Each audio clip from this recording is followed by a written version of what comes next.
вы все должны понимать, что буквально вот с сегодняшнего дня отношение к работе вам всем нужно будет изменить. В госпрограмму по противодействию коррупции будут внесены изменения, что стало причиной введения новшеств. При проведении проверки отсутствует документация, сертификаты соответствия на данную продукцию. Реализация малого бизнеса вдоль федеральной трассы законна ли, выясняли сотрудники надзорного ведомства.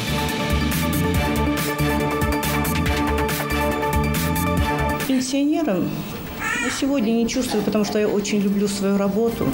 Если одни радовались приближению заслуженного отдыха, то другие сейчас радуются тому, что пенсионный возраст может быть отсрочен.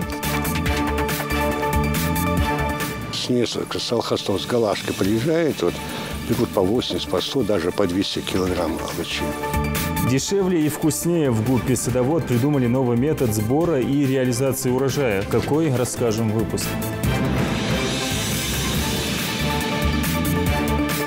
Все началось с первой акции, и с тех пор я являюсь волонтером. Легко ли быть волонтером? Этот вопрос обсуждался на встрече представителей благотворительных фондов.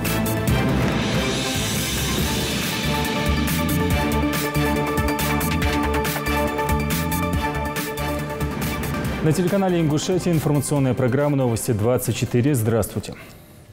В Магасе прошло совещание по вопросам платежной дисциплины потребителей региона и состояния расчетов за поставленный природный газ. Встреча прошла под руководством заместителя председателя правления акционерного общества «Газпром» и главы республики.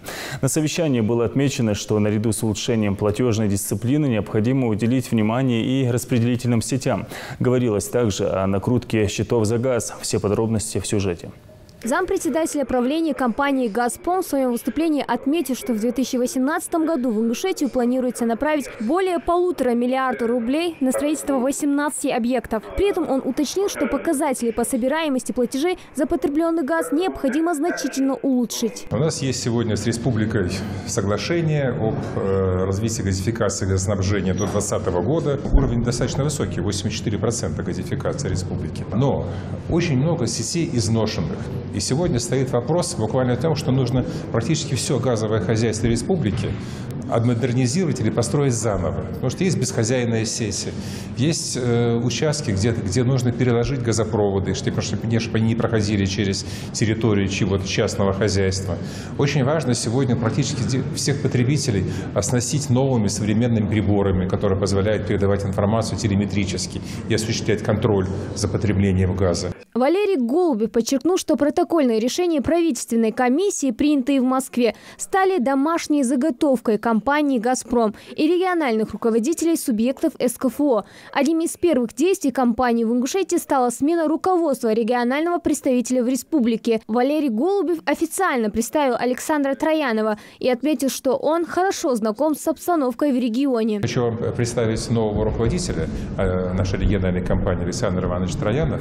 Он сегодняшнего дня возглавляет компанию «Газпром Межрегионгаз Назрань». И, собственно, это осуществление всех этих проектов и взаимодействие со всеми потребителями, выстраивание совместной работы с главами муниципальных районов. Это с сегодняшнего дня ложится на его плечи. И мы, кстати, очень много говорили об этом в рамках этого совещания. Так вот то, что я начал говорить, это все нашло свое отражение в протоколе заседания правительственной комиссии по делам развития, социально-экономического развития Северного Кавказа. Там сделал доклад глава республики, сделал доклад наш руководитель Алексей Борисович Миллер. И, по сути дела, наши предложения, наши заготовки, они вошли в этот протокол. Сегодня правительство поручает нам совместно разработать механизм, финансовую схему, объемы, методы, сроки реализации. И мы сегодня приехали в первую очередь именно в Ингушетию, понимая, что здесь вот эту работу нужно начать в первую очередь именно из состояния вопроса. Учитывая тот настрой и готовность эти проблемы решать, мы сегодня действительно слышали и от глав районов, и от правительства, и от людей, которые присутствовали здесь, понимание, что такая ситуация требует решения в ближайшее время. И мы понимаем, что это может быть действительно получен результат, который нужен всем. и «Газпрому», и жителям республики, и руководителям республики, и России в целом. В своем вступительном слове руководитель региона отметил ряд позиций, по которым необходимо провести глубокий анализ и совместно разработать механизм по улучшению их показателей. В частности, речь шла о платежной дисциплине, разбалансе и состоянии сетей. Юнусбек Евкуров отметил, что в скором времени для каждого муниципального образования будет разработана своя дорожная карта. И на их основе общая дорожная карта по Ингушетии. До 2020 года, в этом году 1 миллиард 600 миллионов, мы уже объявляли населению, на совещании это доводил, и представитель «Газпрома» об этом рассказывал. Где, в каких селах, в каких новостройках, то есть по-новому будут прокладываться сети, да, вот на эти деньги, по этим инвестициям. Но буквально правкомиссия приняла предложение наше, протокол это все внесли. И сегодня Ингушетия является таким пилотным проектом, где в первую очередь будут реконструированы все сети 100%. А вот эта программа, которая сейчас идет, она просто ляжет в эту большую часть программы. Сегодня она выполняется, ее не надо прекращать, потому что это уже новые сети, которые будут в новостройках и так далее. Они войдут в ту часть реконструкции всех сетей, которые есть в республике. Да, нам потребуется сегодня время, и мы буквально, я сегодня тоже поручение дал, это, конечно, землеотводы. Это решение вопросов, которые уже стояли у людей, где люди не знали, с учетом незаконных построек, куда газовую трубу деть, к примеру, тоже. То есть здесь будут какие-то утыкания с населением, где люди не будут соглашаться с чем или этим вопросом. Потом много было вопросов у людей под землей пропускать трубопровод или над землей пропускать, ворота делать или как это делать. То есть целая схема. Поэтому мы здесь вместе с новым руководителем Александром Ивановичем и со всем руководством об этом будем говорить. И будем эту идею продвигать. Это огромная помощь от правительства, от ПАО «Газпром», лично Алексея Борисовича Миллера, нам, республике. Конечно, мы должны максимально в короткие сроки быть в готовности помочь реализовать этот проект. В ходе совещания Голубев прокомментировал и выступления неплательщиков, которые делали основной акцент на том, что выставленные счета необоснованно увеличены представителями газовых служб. Рассмотрение этих жалоб и принятие по ним справедливых решений, по его словам, одна из первых задач, которая стоит перед новым руководителем «Газпром», «Межрегионгаз», «Назрань». Хади Добриева, Хусейн Гаеев, Юсуп Ханиев, Магомед Дедигов. Новости 24. В госпрограмму по противодействию коррупции будут внесены изменения. Об этом стало известно на совещании в Совете Безопасности. Причиной введения новшеств в нормативно-правовые акты стало то, что в некоторых министерствах не уделяют должное внимание осуществлению контроля над расходами и доходами сотрудников и их близких родственников. Материал Мадины Пугоевой. Начиная семинар-совещания, секретарь Совета Безопасности Республики напомнил его участникам, что с этого года, согласно указу президента страны, справки о доходах и расходах должны предоставлять не только чиновники, но и их близкие родственники. К этому вопросу некоторые главы сельских поселений отнеслись весьма халатно, отметил он. Слабо реализуются и другие пункты антикоррупционной политики. Вы все на своих местах, если не будете работать четко, согласно регламенту, и если ваши комиссии при министерствах и ведомствах не будут проводить такие же заседания, такие же рассмотрения данных вопросов, то, конечно, у нас результаты будут желать лучшего. К выполнению ряда требований госпрограммы по противодействию коррупции представители некоторых министерств и ведомств относятся без должного внимания, добавил Ахмед Зейтов. Минздрав и Минобр республики, к примеру, лидируют в списке тех, кто допустил ошибки в сфере госзакупок. Я понимаю, что где-то вы при заключении каких-то контрактов, при осуществлении каких-то закупок руководствуетесь благими намерениями, но тем не менее нарушать закон никто не позволит. И вы все должны понимать, что буквально вот с сегодняшнего дня отношение к работе вам всем нужно будет изменить. Согласно указу президента России, в регионе реализуется национальный план противодействия коррупции, в соответствии с которым проводится ряд мероприятий, направленных на повышение эффективности этой деятельности, в том числе общественное обсуждение проектов и социологические исследования с применением методики, утвержденной правительством страны для оценки уровня коррупции. В соответствии с государственной программой противодействия коррупции мы ежеквартально проводим данную работу, осуществляется мониторинг. Данную работу надо будет уже в ведомство, органов местного самоуправления данную работу проводить. То есть включить план свой, этот мониторинг.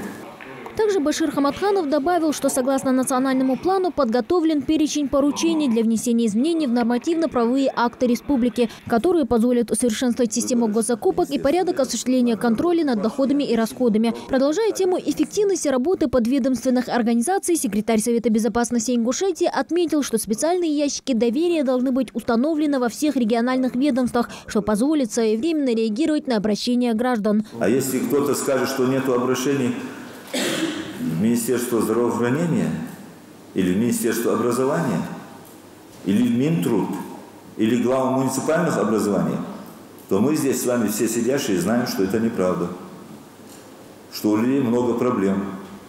Ряд замечаний по работе некоторых ведомств озвучил и Муса Аушев. Он отметил слабую реализацию некоторых пунктов госпрограммы по противодействию коррупции. В частности, неэффективно осуществляется антикоррупционная пропаганда. Тем более, что министерствам и ведомствам было дано поручение разместить на официальных сайтах информацию о доходах и расходах своих сотрудников и их близких родственников, а после отчитаться о проделанной работе. При этом представили отчет с нарушением срока Министерства культуры и архивного дела, Министерство труда, занятости и социального развития Республики Ингушетия, Министерство сельского хозяйства и продовольствия, региональная энергетическая комиссия, Управление по охране, контролю и регулированию использования объектов животного мира, администрация Сунчинского муниципального района, администрация Назрановского муниципального района.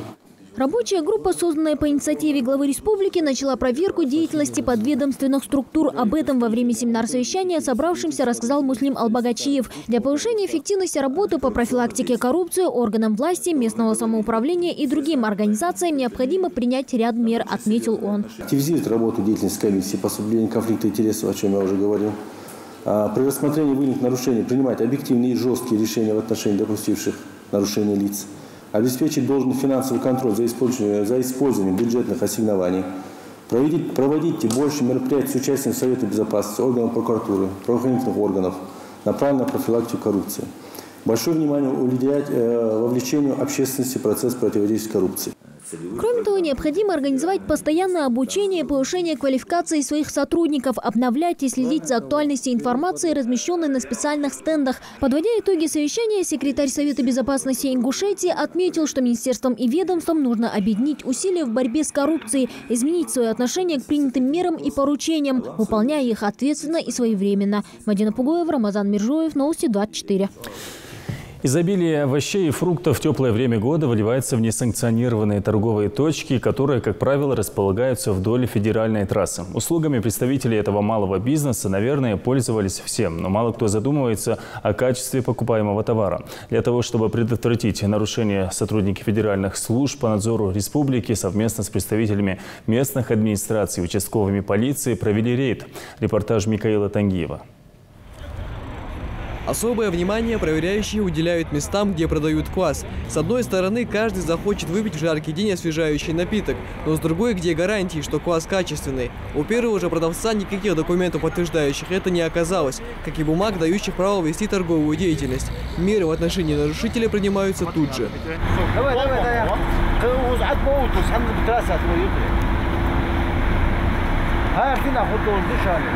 Проехав несколько десятков метров, участники рейда наткнулись на еще одну торговую точку. Помимо бочки с квасом здесь продают вареную кукурузу и молоко. Как и в предыдущем случае, документов, позволяющих вести торговую деятельность, у продавца нет. Но больше всего проверяющих беспокоит то, что товар реализуется в ненадлежащих условиях, и употреблять его в пищу просто опасно для здоровья.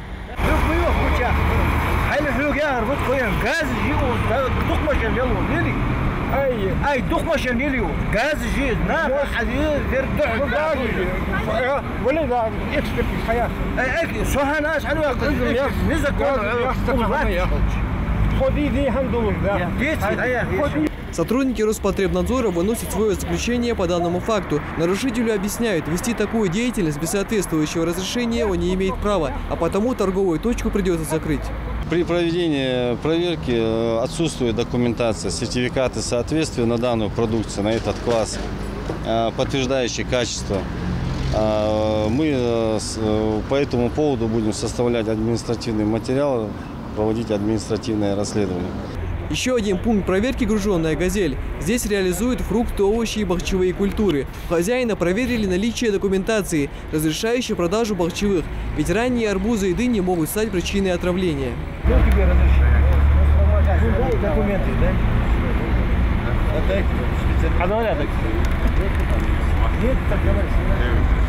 Любую продукцию можно реализовывать только после проведения экспертизы с выдачей свидетельства установленного образца, которое должно быть предъявлено покупателю по первому требованию. Сотрудники Россельхознадзора в ходе проверки также выяснили, что продавец вел свою деятельность, не имея специального подкарантинного сертификата. Эта продукция была завезена из карантинной фитосанитарной зоны с Республики Дагестан, потому что это обязательно должно сопровождаться карантинным сертификатом. А то, что карантинный сертификат выдадут, и даже если у него есть карантинный сертификат, он должен был уведомить нас о прибытии под карантинной продукции на территории Республики Ингушетия. Вот эти два нарушения, которые он допустил в данный момент. Вот в отношении него будет составлено административное дело. Местными властями постоянно ведется работа по выявлению незаконных торговых точек. Но несмотря на все предпринимаемые административные меры, нарушители все равно умудряются вернуться на старое место. Все должно быть в рамках закона. Та продукция, которая реализуется на дорогах, тот же самый квас, на предмет, кто его изготавливает, где его. Вот комиссия сейчас выявляет на предмет соответствия нормам и правилами, вкусовые качества, ингредиенты какие там. Ну, это специалисты будут этим заниматься. Вот в целях данная работа проводится, и она будет проводиться повседневно. География рейда не ограничилась одним Назранским районом. Яндари, Карабулак, Троицкая, Сунжа. И абсолютно везде наблюдалась одна и та же картина. Все торговые точки, где велась незаконная деятельность, были тут же ликвидированы. А по каждому случаю в отношении нарушителей заведено административное дело и вынесен штраф. Микаил Тангиев, Рахман Цуров, Новости 24. В Болгарии проходит мероприятие по увековечению памяти классика ингушской литературы Идриса Базоркина. Накануне в городе Плиске прибыла делегация из Ингушетии, где для них провели экскурсию в уникальном музейно-историческом комплексе «Двор кириллицы», где и пройдут основные торжественные мероприятия. Делегация осмотрела место установки памятника великому писателю, чтобы провести все необходимые мероприятия по подготовке к торжественной церемонии. Имя ингушского писателя будет увековечено на аллее писателей народов мира, творящих на кириллице, наряду с выдающимися русскими писателями и поэтами, такими как Пушкин, Толстой. Памятные мероприятия продлятся 3 дня. В региональном отделении Федеральной службы исполнения наказаний подведены итоги работы за первое полугодие. По словам начальника ФСИН по Ингушетии Андрея Мельникова, в целом оперативная обстановка в ведомстве оставалась управляемой. Было обеспечено поддержание законности и правопорядка, не допущено массовых беспорядков, захватов заложников. С докладами по своим направлениям деятельности выступили руководители подразделений и служб ФСИН. Глава ведомства также поздравил сотрудников группы специального учета со столетием образования службы, пожелал здоровья, благополучия и успехов в профессиональной деятельности. А старшему инспектору группы специального учета присвоили досрочное звание капитана внутренней службы. Подводя итоги, Андрей Мельников поблагодарил коллектив за проделанную работу, обозначил имеющиеся проблемы и определил приоритетные задачи. Владимир Путин заявил, что все решения, касающиеся пенсионного законодательства, будут тщательно взвешены и приниматься, учитывая реальную обстановку и экономики России. Напомним, законопроект о повышении пенсионного возраста в первом чтении принят. Теперь, через 2 месяца, на очередном заседании Госдумы можно будет внести правки и предложения. По словам главы государства, пока нет единого решения этого вопроса и ясности картины. Если одни радовались приближению заслуженного отдыха, то другие радуются тому, что пенсионный возраст может быть отсрочен. Об этом в материале Амины Боковой.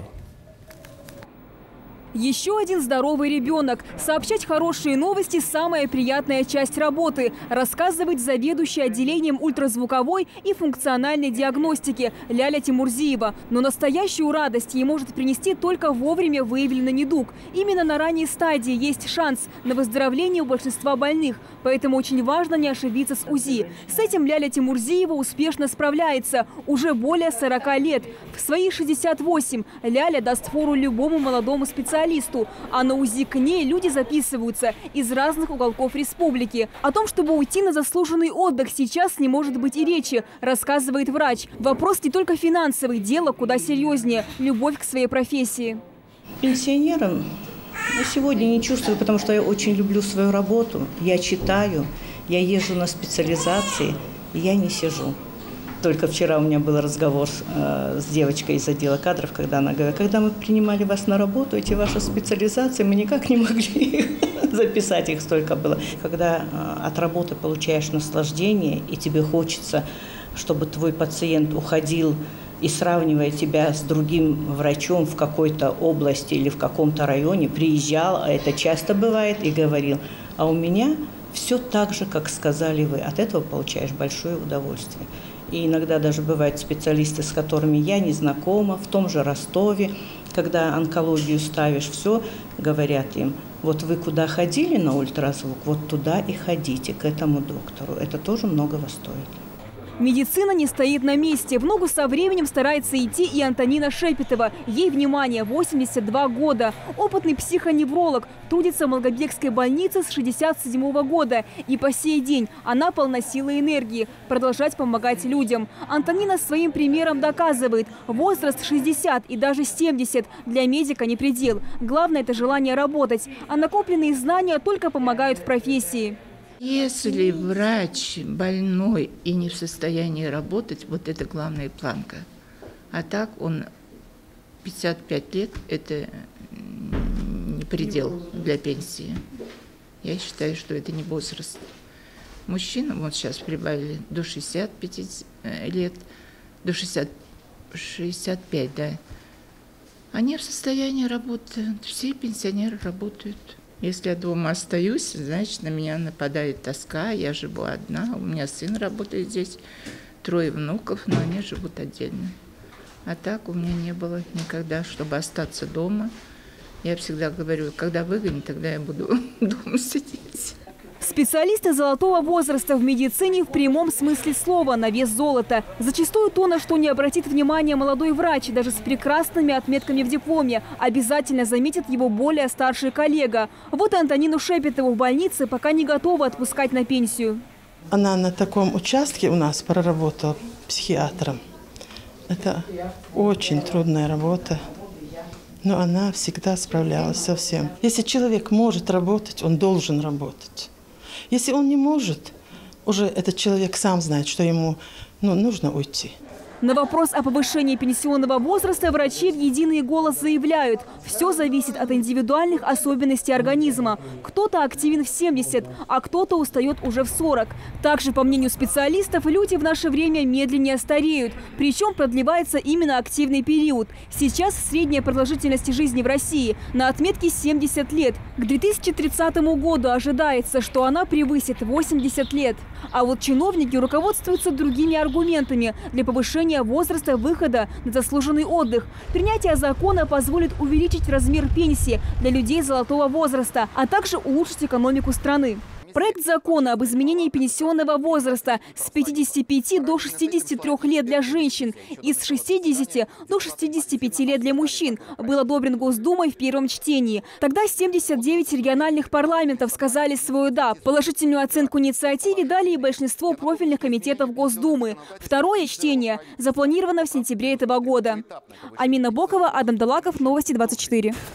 Русское географическое общество приглашает талантливых гидов, способных влюбить в свой регион, всю страну, принять участие во всероссийском конкурсе «Лучший гид России».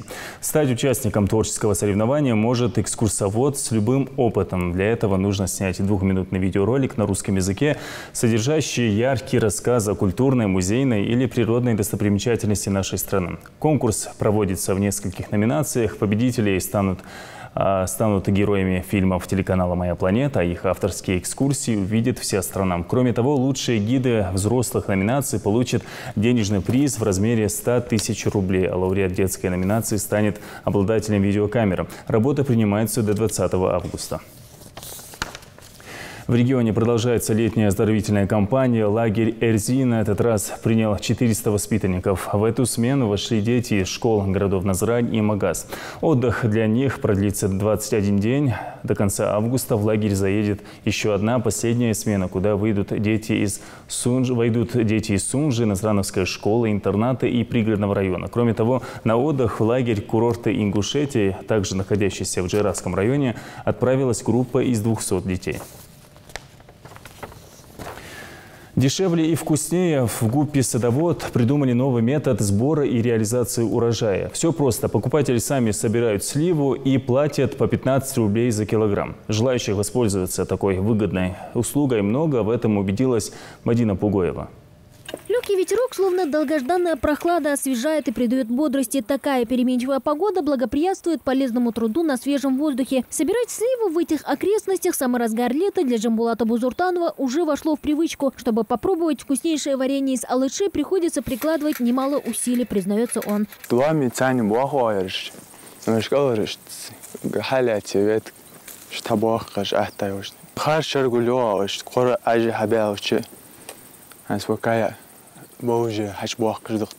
Пару ящиков спелой сливы Джамбулат и его друзья уже собрали. Работают не спеша, ведь за каждый килограмм собранного урожая ребята платят всего лишь 15 рублей. Спрос на этот сорт плодовых растений высокий. На поле за спелым фруктом приезжают целыми семьями. К тому же в народе считают, что именно эта слива обладает целебными свойствами. Многие все приезжают возраста, глубокого возраста, так и в возрасте 70-80 лет старики приезжают, они говорят, очень помогает нам, говорят, давление снижает, говорят, сахар.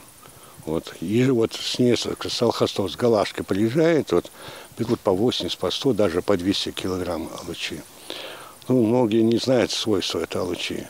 Урожая хватит на всех. Под алычу здесь отведено аж 4 гектара земли. Если к сбору сливы привлечь работников ГУПа, то цена за килограмм поднимется до 20 рублей. Впрочем, и эта стоимость заметно ниже рыночной. Так унитарное предприятие «Садовод» уже второй год реализует свою продукцию.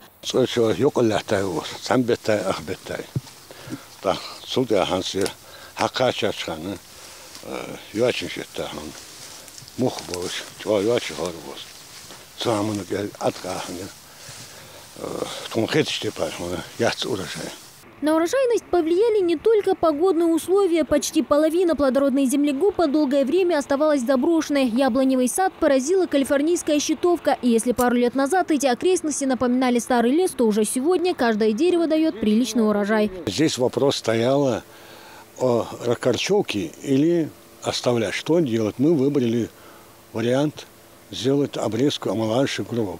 В противном случае это уже не получалось у нас здесь. Это был мучий лес, если это было. Поэтому мы сделали такую глубокую, чтобы восстановить. Вот. Мы даже где-то резали деревья на штамп, сажали. Вот, то есть новые побеги. Сейчас вы видите, вот новые побеги пошли. Посмотрите, какой годичный прогресс. Это, к примеру, яблоки сорта Семеренко. В отличие от итальянских, здесь другая технология выращивания и схема посадки. После химической обработки и обрезки деревья начали плодоносить. Первый урожай в этом году начнут собирать в августе. Купить их также можно будет по цене ниже рыночной. Мадина Пугоева, Рамазан Миржуев, Новости 24.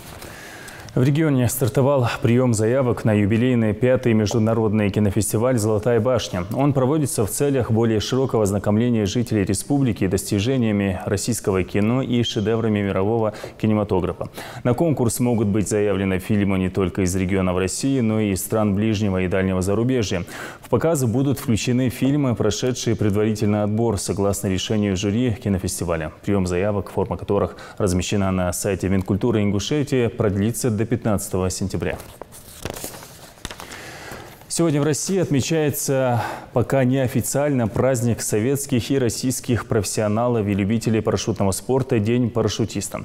26 июля 1930 года группа советских летчиков-парашютистов впервые совершила под Воронежем серию прыжков самолетов. Это событие положило начало массовому развитию парашютизма в СССР. Именно в честь этого ежегодно 26 июля профессионалы и любители парашютизма и отмечают свой профессиональный праздник, который пока не утвержден законодательно, но известен и широко празднуется среди парашютистов.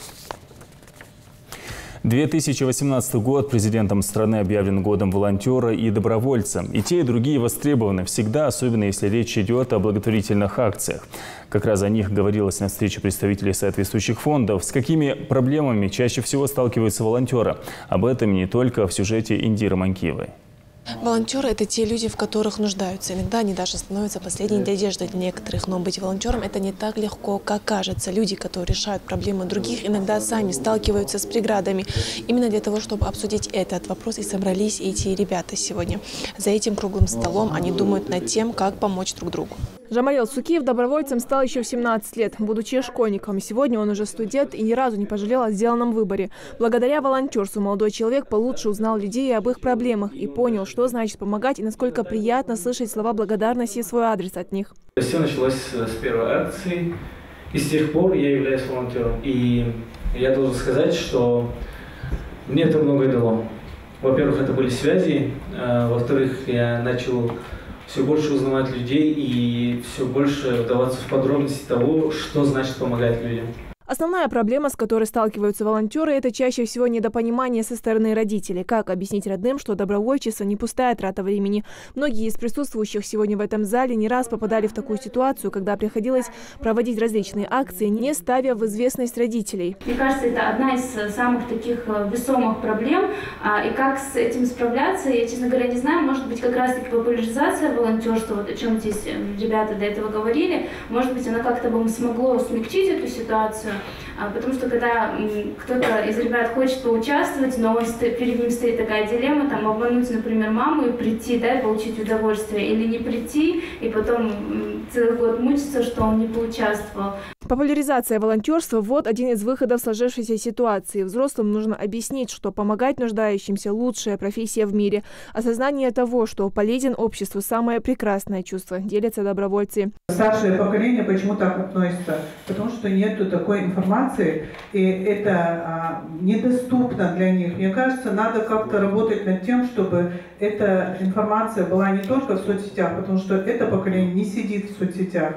Это надо какие-то мероприятия. Например, мы проводим какие-то мероприятия на Курбан-Байрам, чтобы там больше привлекались не только молодые люди, но как бы они участвовали в этом мероприятии. Мне кажется, что вот если мы постараемся посмотреть истоки вообще добровольчества, у нас есть, много раз об этом говорили, Белхи, так называемый институт взаимопомощи среди ингушей. Также ценность помощи другим верующим, просто людям с точки зрения ислама. Благодаря, можно сказать, соцсетям мы это распространяем. И другие, видя, как ты проводишь этот день, где ты вообще находишься, чем ты занимаешься, это как-то привлекает. И вот эти 50 человек, которые сейчас здесь собрались, это благодаря вот тем, что мы показываем, не то, что говорим, а скорее всего показываем, что у нас очень дружно, весело и очень много друзей. Но это не единственная проблема. Руководители волонтерских клубов делятся. Многие молодые люди вступают в фонды только для того, чтобы похвастаться этим статусом в соцсетях, но они не принимают никакого участия в деятельности благотворительных организаций.